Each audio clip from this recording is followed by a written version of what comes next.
Aujourd'hui, on va parler abricot, moule, fente, cramouille, chatte, schneck ou plus simplement du sexe féminin. En effet, il est indispensable de bien connaître le sexe féminin pour bien s'en occuper, que ce soit le tien ou celui de ta partenaire. Le sexe féminin est très mystérieux, car, comme un iceberg, la partie visible n'est pas la plus importante et ses secrets sont cachés dans ses replis. Donc, lorsque l'on découvre une femme, la première chose et presque la seule chose que l'on perçoit, c'est une belle toison à l'entrejambe. Nous reparlerons spécifiquement des poils dans un autre épisode. La vulve commence quelques centimètres au-dessus du bas du tronc et s'étend jusqu'à la limite de l'anus. La vulve comporte tous les éléments externes du sexe féminin.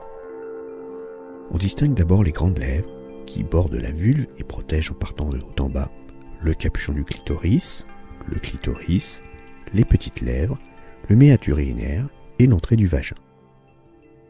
Je ne vais pas tout détailler ici, mais en t'inscrivant à la newsletter, je te joindrai des détails intéressants sur chacun de ces organes et j'y joindrai quelques schémas.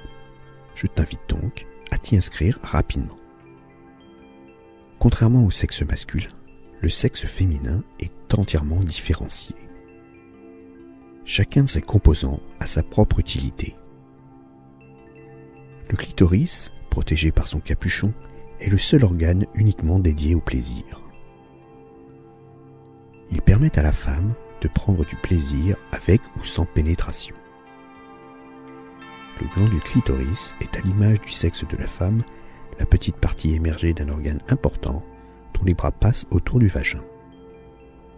Le méate urinaire est l'orifice dédié à l'évacuation de l'urine.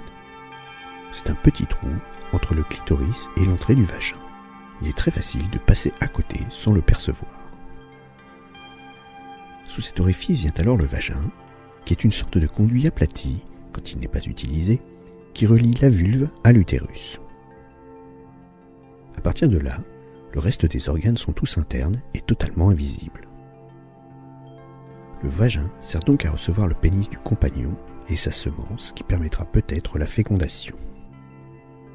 L'entrée du vagin possède de petites glandes qui permettent la lubrification lors de l'excitation. Le fond du vagin est relié à l'utérus par son entrée, le col de l'utérus, qui ressemble quelque part à un petit donut. Il ouvre sur la cavité utérine qui ne sert qu'à recevoir l'ovule fécondé et faire grandir le bébé. Au sommet de l'utérus, de part et d'autre, partent les trompes de Fallope qui se prolongent jusqu'aux ovaires, un de chaque côté, et servent à conduire l'ovule vers l'utérus en vue de la fécondation. L'ovaire est une réserve que la fille a dès sa naissance.